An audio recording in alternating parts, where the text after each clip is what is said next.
I am Emily Polt, and this speech is called Now We Can Begin by Crystal Eastman. This speech discusses working towards the goal of women and men being equal. I added some current stats and information about women's rights. Most women will agree that August 23rd, the day when the Tennessee legislature finally enacted the federal suffrage amendment, is a day to begin with, not a day to end with. Men are saying perhaps, thank God this everlasting women's fight is over. But women, if I know them, are saying now, at least we can begin. In fighting for the right to vote, most women have tried to be either non-committal or thoroughly respectable on every other subject. Now they can say what they are really after, and what they are after, in common with the rest of the struggling world, is freedom.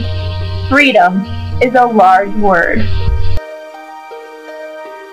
The true feminist, no matter how far to the left she may be in the revolutionary movement, sees that women's battle as distinct in its object and different in its methods from the workers' battle for industrial freedom. As a feminist, she knows the whole of a woman's slavery is not summed up in the profit system, nor her complete emancipation assured by the downfall of capitalism. Women currently hold 90 of the 535 seats in Congress, 17 of the 100 seats in the Senate, and 73 in the 535 seats of the House of Representatives. What then is the quote-unquote matter with women? What is the problem of women's freedom? It seems to me to be this: how to arrange the world so that women can be human beings with a chance to exercise their infinitely varied gifts in infinitely varied ways, instead of being destined by the accident of their sex to one field of activity, housework and child raising. And second, if and when they choose housework and child raising, to have the occupation recognized by the world as work. One significant remaining barrier is inequality in pay. Today, we are still trying to break the glass ceiling. It has been reported currently that the typical full-time female worker still earns about 81 cents for every dollar that her male counterpart earns. Second, we must institute a revolution in the early training and education of both boys and girls. It must be womanly as well as manly to earn your own living. And it must be manly as well as womanly to know how to cook and sew and clean. But from a young age, the men have been taught that they are no good around the house.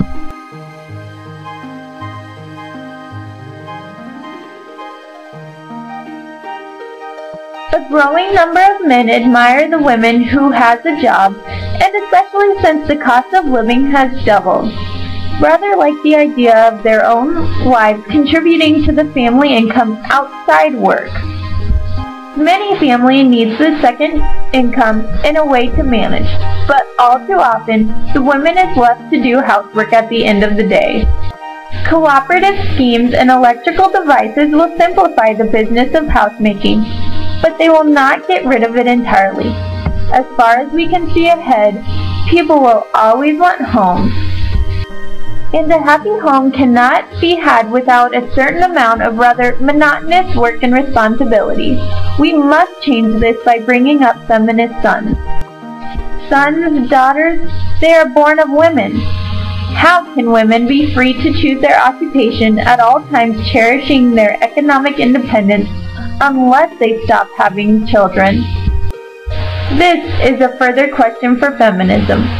Is there any such thing, then, as freedom of choice in occupation for women?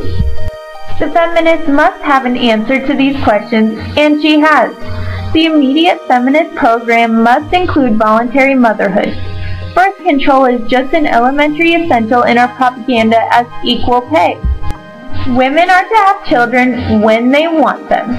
That's the first thing. That ensures some freedom of occupational choice. Those who do not wish to be mothers will not have undesirable occupation thrust upon them by accident. and those who do wish to be mothers may choose in a general way how many years of their lives they will devote to the occupation of child raising. But is there any way of ensuring a woman's economic independence while child raising is her chosen occupation? Or must she sink into that dependent state from which, as we all know, it is so hard to rise again? That brings us to our fourth feature of our program, motherhood endowment. It seems that the only way we can keep mothers free, at least in a capitalist society, that mothers be economically rewarded for their contributions to society by the government. It is ideal to talk of real economic independence for women unless this principle is accepted. But with a generous endowment of motherhood provided by legislation, with all laws against voluntary motherhood and education in its methods repealed, with the feminist ideal of an education accepted in home and schools, and with all special barriers removed in every field of human activity, there is no reason why women should not become almost a human thing.